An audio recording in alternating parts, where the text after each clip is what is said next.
They say saving a life is the highest form of love.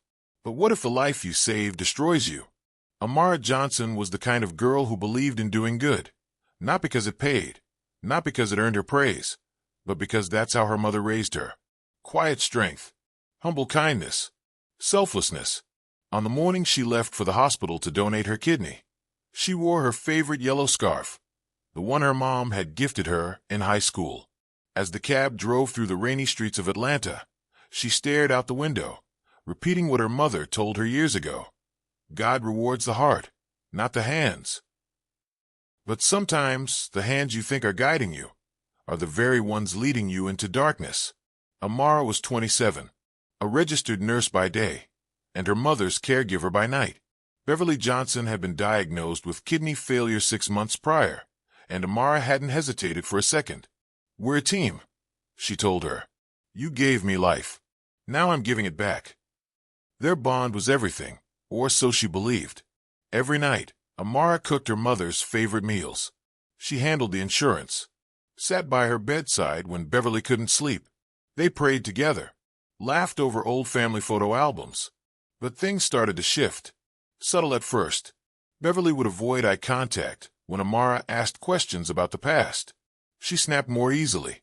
And one night, when Amara mentioned trying to contact her biological father again, Beverly's hands trembled. Still, Amara pushed those feelings down. She reminded herself, illness can change people. It wasn't her mom's fault. The surgery was scheduled. Amara's kidney was a perfect match. Friends called her a hero. Nurses called her brave. But something in her mother's smile that day didn't sit right. 3 weeks after the transplant, Beverly recovered faster than expected. Her energy returned. Her appetite improved. But Amara's body? It was rejecting the new balance. She struggled to walk for long. She'd lost weight. Work became difficult. Her recovery was slow and brutal. One afternoon, while sorting paperwork for insurance claims, she found a sealed envelope addressed to someone named Camille Holloway. The handwriting was unmistakably her mother's. Curiosity turned to confusion when she opened it. Inside was a birth certificate, not hers, with a different name listed for the child and the mother, Beverly Johnson. Amara froze. The date of birth matched hers. The hospital was the same. But instead of Amara, the name on the certificate read Camille. Her mother had changed her name. That wasn't all. Over the next few days, she searched through drawers, old emails, a box in the attic marked "Don't Open." Inside, she found adoption papers, hospital logs, and letters her mother had written but never sent. Letters addressed to a couple in Ohio. Letters begging them to take Camille back, and "I can't raise her after what he did."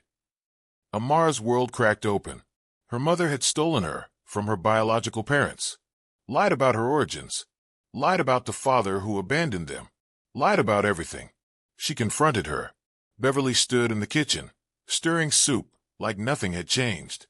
"I saved you from a life you didn't want," she said coldly. "They gave you up. I gave you love." Amara's voice shook. "You took my life, and now you took my kidney too." Amara stopped visiting her mother. She stopped answering calls. The house felt haunted now, every photo frame a lie, every prayer a betrayal. Her health continued to decline. Guilt warped into rage. She tracked down the address of the couple from the letters, a small house in Dayton, Ohio. When they opened the door, the woman gasped and dropped her tea. "Camille!" The father stared, tears rushing down his face. The reunion was bittersweet. Her biological parents explained everything. How Beverly had been their surrogate once. How a custody battle had erupted when Beverly refused to give the baby up. They had believed Amara was lost. Taken. For years, they mourned her. Now, standing in their living room, Amara realized her whole existence had been a war no one told her about. Meanwhile, Beverly's health declined. She called Amara dozens of times, leaving voicemails that went from angry to desperate. In one final message, she sobbed, "I never meant to hurt you. You were the only thing that made me feel pure." Amara didn't reply. But one night, she returned to that house, only to find an ambulance in the driveway.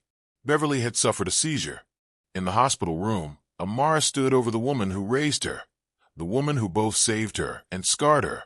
And when Beverly opened her eyes, all she whispered was, "I'm sorry." Beverly died 3 days later. Amara buried her, not as her daughter, but as someone mourning a stranger who wore her mother's face. She moved in with her biological parents, a soft beginning, but the trust came slowly. She'd lost more than a kidney. She'd lost her identity. Years later, when asked if she forgave Beverly, Amara simply said, "In the end, it wasn't the lie that hurt me most. It was how much I loved the person who told it."